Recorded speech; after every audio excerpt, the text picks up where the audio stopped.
Hey everybody, welcome to Coffee with Cairo. You're in the inner sanctum of chiropractic at Total Life Chiropractic. This is the Batcave, right? This is the Batcave. Who's Batman? I am.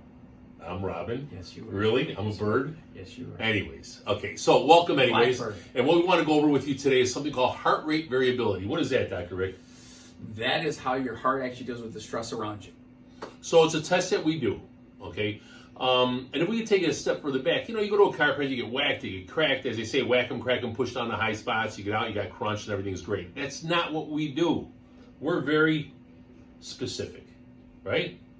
What we mean by that is we find the subluxations that are out of alignment and we correct only those. We don't just start whacking people on one side and then on the other side.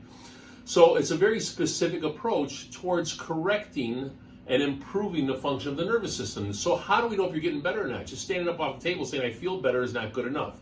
So we run 3 tests within our neurological examination. What are those 3 tests, Dr. Rick? Why don't you tell We us? do HRV. What is we that? do infrared thermography, and we do surface EMG. Okay. HRV is basically, again, checking on how your body's dealing with stress.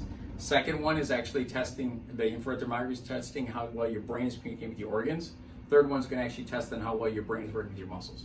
So specifically, let's start with the third one, surface EMG. So just like EKG, where we measure the electrical activity come through the chest wall from the heart, this is EMG. We're measuring the electrical activity of the muscles along the spine. Is it balanced? Are those muscles happy? What are they telling us? What is your body telling us about your neurological function when it comes to those muscles, those nerves that control muscles? That's EMG. The next one, infrared thermography, we're measuring temperature differences up to 3/100ths of a degree. So we're looking for hot spots or cold spots, abnormal function once again. So we want to be able to adjust you and say, we are improving your body's function, not just making noise, okay? The last one, HRV, is heart rate variability. This test, and you'll see if you click on the newsletter that we're going to send out, which you probably already have, you'll get the video, but the newsletter that we're sending out discusses how HRV, heart rate variability, measures the distance between beats and analyzes that distance to see if you're variable. An example of that would be, imagine a tall oak, real strong, big oak, and a palm tree, okay? Which one would go down during a hurricane? The oak. It doesn't give, it's rigid. Well, we don't want our bodies to be rigid. We want to be like the palm tree. We want to sway with stress. So when stress comes, we want to be able to adapt to it. The oak can't adapt, so it falls.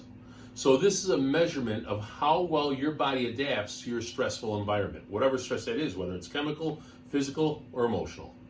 So by doing these tests, and we repeat them regularly, we can see how you're progressing, or if you're not progressing, and be able to dig a little deeper and find out why.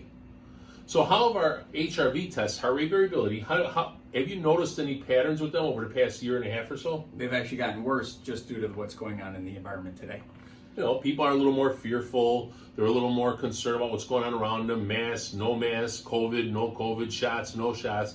All those different things are adding to fear, worry, and anxiety. So we're seeing those scores go down. Now there's a direct relationship. Research has shown us that there's a direct relationship between a good HRV and your ability to survive heart attacks and cardiovascular incidents. In other words, if your HRV is low, your chance of having a heart attack and not surviving it are greater. So we want that HRV to be nice and high. So at times like this, when it's not as high as it should be, a chiropractic adjustment is what you want to have, and this is where you want to be, but not in the inner sanctum. We can't let you in here.